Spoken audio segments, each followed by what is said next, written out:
this. Take one. Go. Hey. Wow, I really should have thought this out. I seriously do not know where to go from that.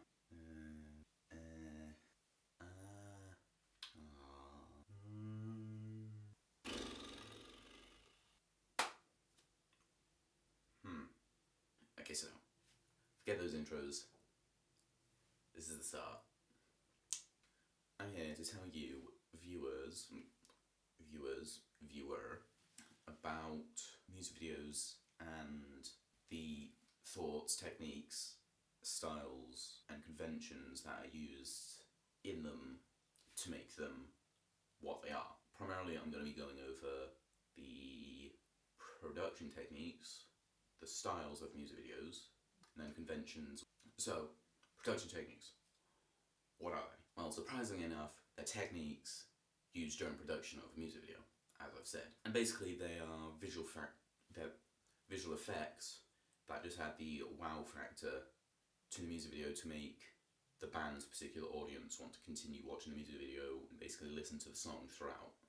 For production techniques, I'm going to be showing you 16 different music videos for 8 techniques. These are just music videos I've chosen. You can have like almost any music video for any of these techniques, really. I mean, obviously there will be some exceptions, but blah blah blah, forget that. But I've chosen these 16 because, first of all, I can't physically show you the hundreds upon thousands of music videos within this one. I can't show you all of these hundreds upon thousands of music videos within this one student-made video that hasn't even got good audio quality. And also because I simply don't have the money to afford all the royalty fees that I would have to pay to each and every individual company for all these videos that I hypothetically still can't show you. So 16 it is. So first example is cutting to the beat. This is basically a editing technique. So straight off the bat, we're talking about production techniques, and I'm skipping straight to post-production techniques. It's where you've got 2 shots. It can be an in-concert shot, it can be a narrative shot, it can be whatever. And basically the editor cuts these 2 shots together on the hit of a beat.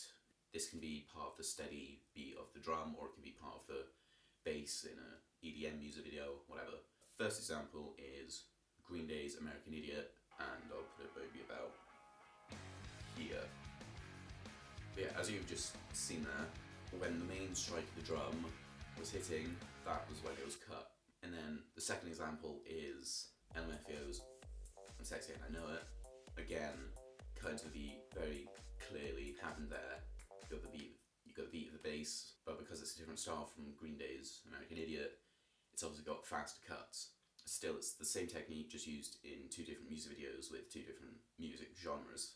And really, cutting to the beat is used in most music videos because it just makes it more interesting, and also because this day and age, people's attention spans are much shorter, so the producers and the bands need to keep things flashing around. Boom, boom, boom. The audience is still watching, concentrating on what's going on because they have to stay concentrated to know what's happening with the shots. Okay, so to the next production technique, lip syncing, or otherwise known as miming. Now this is a very, very common production techniques because pretty much every artist does it. In every single music video that you ever see, the artist will be lip syncing to their own song. Possibly unless the footage is taken from one of the artist's concerts, then they'll actually be singing it. There's a couple exceptions for that, and I'll be showing you one of those. Basically, there's only one quote-unquote good example of lip syncing. Well, I say it's good, it's just well done, but it's obvious that it's lip syncing because it's actually London 2012's GB team lip syncing to Queen's Don't Stop Me Now. It's a tribute video, but it's still a well done video of lip syncing. Now the quote unquote bad version of lip syncing is the group Milli Vanilli, the duo Milli Vanilli. Now the reason I'm choosing these guys is because they never sang any of their songs. They hired some guys to sing their own songs, and then they lip synced to those songs in not only their music videos but also their live performances. And because of this, people found out and they got their Grammys taken away for it. But overall, lip syncing's used because it's easier to perform in a music video without having to properly sing. So if you're just dancing all over the place and you're still singing your heart out, you're gonna get tired very quickly. So it's just a lot easier just to mouth the words of what you're saying whilst you're flailing all over the place. But anyway, moving on. Next pre-production technique, chroma key, which is just the fancy word for green screen. Now, green screen is used because it gains some visual effects that you either wouldn't be able to make in real life, or is just too expensive to make in real life, because it's pretty cheap, and even if you have one of the lowest budgets, you can still probably find a green wall somewhere and still use that for a green screen. There are plenty of good examples of green screen, but it's really hard to notice unless you're like really concentrating, so I'm just going to focus on two awfully bad examples of green screen. The first one is Vanilla Ice's Ice Ice Baby, and then also there's Eddie Murphy's Whatzupwitu featuring Michael Jackson. Basically those two are just standing in a green screen room. Yeah, both really bad. And honestly, the only reason they've done them is because back then when the music videos were made, green screen I guess was a relatively new thing, and they thought it made the video look cooler. Green screen is used just because it looks like it can add up the production value. When it's done correctly, it's really, really good. Split screen, and no, I'm not talking about what you used to do when you had a friend round and you had no internet but you still wanted to play video games. Split screen is another technique. You've got two different shots shown side by side to show contrast, but possibly similarities in a narrative. First example is Radiohead's All I Need, and it shows the contrast between a middle class white boy with a third world lower class Asian child, and it shows them go through their day-to-day routine, like they get up, they have breakfast, but the white kid's living in a nice house residing over in America, but then you got the Asian boy living in a slum, still getting his breakfast, but in a more poverty-driven area. And then it's a similar thing with the next example, Doo-Wop, also known as That Thing by Lauryn, where it shows the contrast between black women living in New York in 1967 and then also the year 1998. And again, it's a very similar thing. You got two shots side by side, black woman living in the earlier year and then black women living in the later year. Again, both these examples, they show contrast but then similarities as well. Split screen is used to show the contrast between two shots primarily, but I found it easier to explain how it can show contrast and similarities. Right, typography. Typography is a bit less well known as a production technique, just because it's not that common to use, and when someone does use it, it sometimes doesn't turn out that well. Yeah, so I've got two examples of this. One by the artists known as Justice, the duo Justice, with their song D.A.N.C.E. And because I've chosen this is because it's a very not out there, but it's a very different way of seeing typography, because typography doesn't necessarily mean just text is appearing on screen whilst the singer is singing it and it's going to the beat of the song, but it can be like images and graphics coming up on screen. And the way Justice have done it is that you've got the two band members and they're just walking, and then you got words and graphics hopping between their two t-shirts. And I just think it's really cool because it's a slightly more out there, but it's still technically typography. And then the other example is Technicolor Dream by Cardiknox.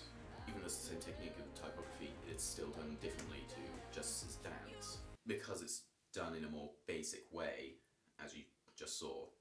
You know, where the text is just brought up on screen whilst the singers are singing it, blah blah blah. I mean, yeah, it could be seen as more traditional version of typography, but it's still just very basic. Okay, so this last bit I'm going to kind of quickly go through because these are very basic production techniques that everyone knows, everyone uses, and you can use literally any music video example for this type of thing. I'm talking obviously about camera angles, camera lighting, and camera movement. Camera lighting, no, it's not camera lighting, it's just lighting, okay? Okay, so camera angles. This is basically the angle of the shot that you see in each shot, where the angles are positioned depending on their subject. So right now, this is a medium front shot of me. Now, this is, again, a medium shot, but it's a medium side shot of me.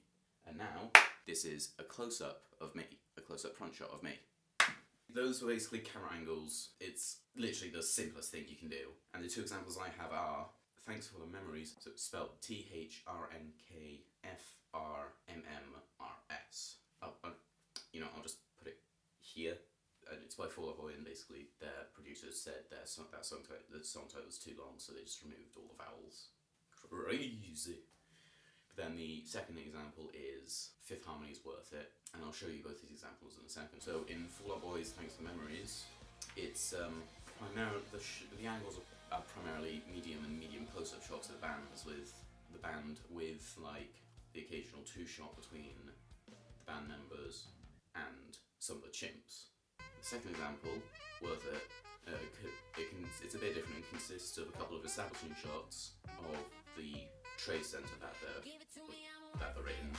There's also a big group shot of the five of them, but then it's also mainly two shots between each member of the band and one of the male actors, and then just medium close-up shots of them singing. Okay, so camera angles done. Camera movements. Camera movements is the movement of a camera. I'm not really going to show you the movement of the camera, but because I don't really want to move the tripod, because it took me ages to set this up, because I have no one else on my crew. I'm so alone. Yeah, so camera movements is the movement of camera. So you can have tilt shots, you can have panning shots, zoom ins, zoom outs. That's camera movements. So first example is by Sleeping with Sirens. It's called Kick Me, and basically the main camera movement is just either handheld shots of people in the crowd at one of their concerts, or sweeping overhead panning shots of the crowd at one of their concerts. Yeah, so they've done those shots. They've included those shots in their music video because it adds a more lively feeling to their music video. It's like because it's a very like intense, high energy song, and they want to show a crowd that's intense and filled with a lot of energy. And the second music video for camera movements is Uptown Funk by Ronson, featuring Bruno Mars. Yes, I know Bruno Mars sings the entire song with Ronson occasionally going. But I've had to do research on this. Just trust me when I say Ronson made the song, he wrote the song, and Bruno Mars just featured in it, singing the entire thing. So, shut the f*** up, okay? But so in this music video, there's more camera movements compared to Kick Me, because it's a different genre of song. So obviously Uptown Funk is more groovy and so there's more opportunities to cut the beat seamlessly between one camera movement and the next camera movement. Lighting, very simple. You get a light, you shine it. I'm not doing that because I'm lazy. It can either help balance an artist or band's skin tone throughout the entire music video, making colour correction slightly easier, but then there's also different types of lighting. You've got tungsten lighting, you've got LED lighting. So tungsten, that's an orangey lighting. LED, that's more of a whitey blue lighting. First example is by Panic at the Disco. It's called Victorious, and it consists of, as I said, blue and orange lighting. Now, it primarily has the blue lighting shots when in the narrative, the singer Brendan Urie, he's feeling down, or he's feeling a bit useless, or blah blah blah, or something like that. But then when he does something that obtains it, that is victorious for him, so he's beaten the guy in the fight, or he's helped an old lady cross the street, the lighting changes to orange/yellow to show more liveliness. And the second example is Neck Deep's Sleeping with Serpents. At the very start, it's a high contrast shot of green on the lead singer's face, which I've interpreted as he's showing either remorse, or let's go with just remorse for the relationship that he's just in, that he's now remembering through song lyrics. But then the lighting snaps to red as he progresses through the song, showing that he's angry and he really hates the fact that he was in that relationship. So like, he hates the person that he was in the relationship with because it was a very toxic relationship, but then he's also very angry at himself for being in that relationship and not ending it very quickly. But hey, production technique's over. Let's move on to music video styles. Now, there are many different music video styles, and I'm only going to show you 6 because I'm lazy. So, style 1. It's a twofer. It's a 2-for-1. Is Imagine Dragons' Demons. And it's... Anyway, I should tell you what the styles are. In-concert shots and studio filmed shots. In concert, that's where you get video footage from live concerts that either fans have filmed or crew members have filmed. studio shots, you guessed it, shots that are filmed in a studio. Now Imagine Dragons does this in their Demons music video. I mean, obviously you got the shots of the band playing live on stage, you got the sweeping shots of the audience, but then also you got the narrative shots where they've recreated a fake audience at a concert, and then they've had one slow zooming shot of one of the characters in their narrative, and there are 4 characters that they introduce, and it shows that they've all got their own inner demons, which relates to the song lyrics, obviously. So it's people dealing with grief, PTSD, anorexia, and physical abuse. But yeah, that's demons.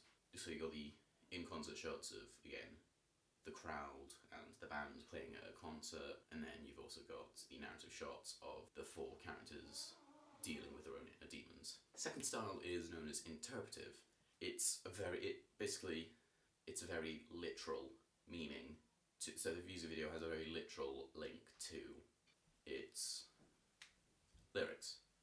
Best example I could choose was from The Lonely Island and their song I'm on a Boat. And you guessed it, they're on a boat in the music video, and that's all they're singing about.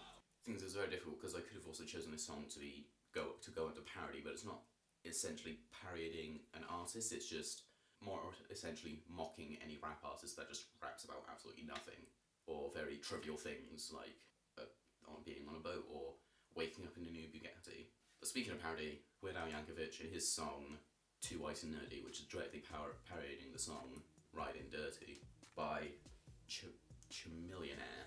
And I'm not even going to question that rapper's name.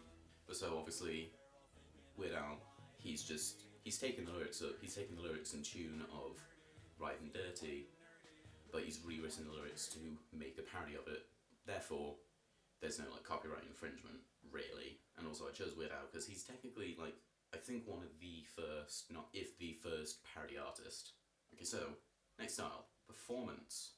And again, you can choose pretty much any song for this because if it's the artist, just either in studio or at a concert, they are performing. It is them doing stuff performing. And the example I've chosen is a bit more different. It's still the artist performing and doing stuff, but it's slightly different because it consists of the artist, the band, doing things. They're constantly cutting suddenly back and forth in an alley while still performing and singing. The band is Vampire Weekend and their song is Cousins. They're singing, they're doing stuff, but they're cutting. Suddenly, they're at the end of the alleyway, they're cutting to the beginning of it and moving backwards through it again and again and again. Then finally, last music video style is narrative. And basically, it's just a sequence of shots showing a story of a made-up character that either the band or the producer have thought up of to go along for the audience to watch whilst listening to their song lyrics. But the example I chose is My Chemical Romance's Welcome to the Black Parade. And I chose this because, as you can see, there's this guy, he's only really known as the patient. Basically, he dies, and throughout the entire music video, he's wandering along, trying to find heaven. And I mean, I only suppose that he's really just wandering through this desolate wasteland, which could be, I guess, counted as purgatory. And whilst he's walking along, he sees the Black Parade, which is the parade of the dead people, led by the band My Chemical Romance on a big float. Well, that's it for music video styles. Yeah! And now on to the third and final part of this video. I'll try and make it as quick as possible, but no guarantees. Lyrics. So basically, I'll be taking a look at one song's lyrics, breaking them down and talking about the very literal meaning and then the hidden or second meaning that this song could have. To make this slightly easier, for me anyway, I'm just going to go with the song that I literally just talked about, NCR's Welcome to the Black Parade. And I'm doing this for 2 reasons. A, because I really didn't want to find yet another music video, and B, because I actually really like the song. The first lyrics are, I'm not even going to say them, I'm just going to have them appear somewhere. These lyrics they're talking about, they're very literally, they're talking about a boy who was taken by his father when he was quite young into a city, doesn't specify, to see a marching band. But I think these lyrics are being spoken by the boy, but when he's older, and he's possibly very old, late 80s, looking back on his life. Okay, so these next set of lyrics, I don't think it's actually what the father literally meant, but it's what the son got from what his father wanted from him. His father wanted him to go forth in his life and find work in doing something that not only his son loved to do, but also would benefit the good of mankind. But then also, again, from the perspective that it could be an old man looking back on his life, it could also be him feeling a bit regretful that he possibly hasn't done what his father asked him. Again, very similar to the last 3 lines. This is more of a take on his father's words to ask him to try and lead a very happy life and to pursue what he wants. And even though people will obviously not believe in him and tell him, no, you can't do that, his father's still encouraging him to defeat his own inner demons, his own inhibitions, and the people that are doubters, and basically do what the son wants himself. Okay, so this part of the song, very, very literal meaning. It is basically the father telling his son, look, one day I will die. But he's also making a promise to his son, saying, when I die, you just go live a happy life, but when you also inevitably die, I will be waiting for you, lead you in the summer. So I don't know why the band chosen that season. I just guess summer's sunny and very nice, and it also looks really beautiful most days. So summer could be summer could just be a connotation for heaven. And also join the Black Parade, join the dead. Again, lead you into summer. It's the same emphasis on he would lead him into heaven the same way he led him to see the marching band all those many years ago. So with these 2 lines, the son is talking about his mother, and so it's made clear that his mother has already passed away, but even though she passed away when the boy was very young, the boy still thinks that she's looking after him from the afterlife. But then, okay, so the second part of these 2 lines of lyrics is kind of sad in a way, because if you really think about it, and other times I feel like I should go, it could be a reference to the son feeling possibly suicidal. Okay, so these sets of lyrics, they primarily focus on the father and how he will inevitably die, but the son is promising him, look, even though you're going to die, and when you are dead and gone, your memory will carry on. I can't believe I just said, but he's saying, look, when you're dead, but I will still remember you. I don't really understand the bodies in the streets bit. I don't know, it's just a filler part for the lyrics. These bits of lyrics, again, it's the son promising his father, when you're dead, I'll still remember you, and I'll cherish that memory throughout the rest of my life. So with these lyrics, it's the son, or the boy, trying to explain that he can't explain his feelings, if you understand what I mean by that. And basically, he's just feeling so many more raw emotions, remembering his father and his father's passing, that he can't fully express it.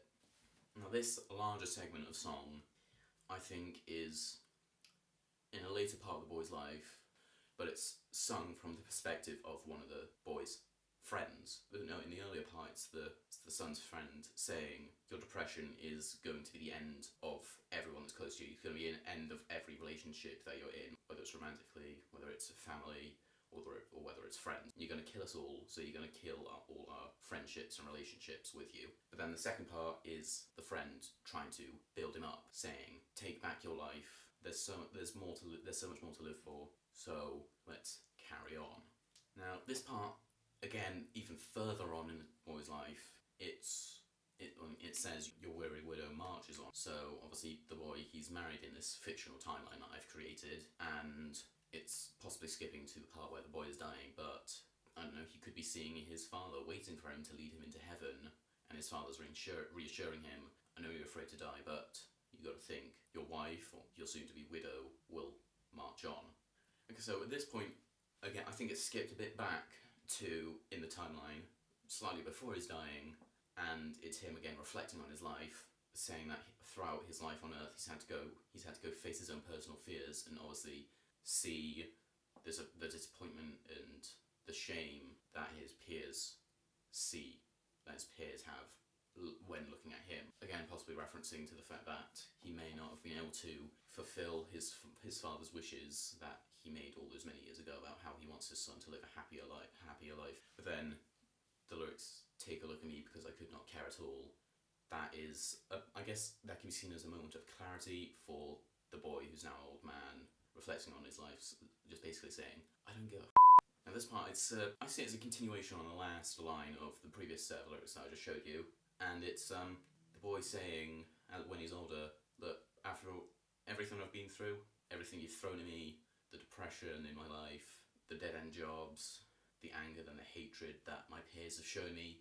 The world has thrown its worst at me, and I will not break. You cannot break me, because, again, he doesn't give a Also, he's saying that he's not going to apologise for anything that he's done. And then the next part of the lyrics is a continuation of the last part of how he's not ashamed and he won't apologise, and that he's going to show his scars, or scar, which could either be his mental scars from the loss of his parents, or quite physical scars of possibly when he was depressed and he could have caused self-harm. So the next line, give a cheer for all broken, that is more of a direct address from the band to the audience. And it's them saying, even though you've been through a lot in life, so you've probably so you may have depression, you may have anxiety, you may be suffering with another mental illness, or you've gone through physical abuse, we still celebrate you. We're still glad that you are here singing this song with us at our concert. So the next set of lyrics, at first glance, it can be interpreted as the boy saying, I'm not special, I'm just a man, that's it.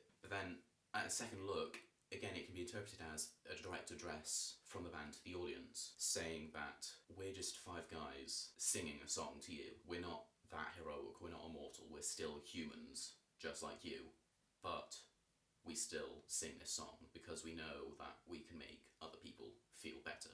And again, I don't care, continuation of the boy saying F off. Now, this part of the lyrics is interesting because, again, it's a chorus, but it's a rephrase to you will carry on. And again, very direct address to the audience, saying, just because you're in a dark moment in your life right now doesn't mean that it won't get better. You will endure, you will carry on, and you won't give up. So, overall, at first glance, the song is about a boy who, at first, is talking to his father, and his father wants him to go on with his life and enjoy it to the fullest, but then it cuts to the boy looking back on his life, looking at some regrets, but then also thinking about how he doesn't care anymore, how he doesn't care about what other people think about him.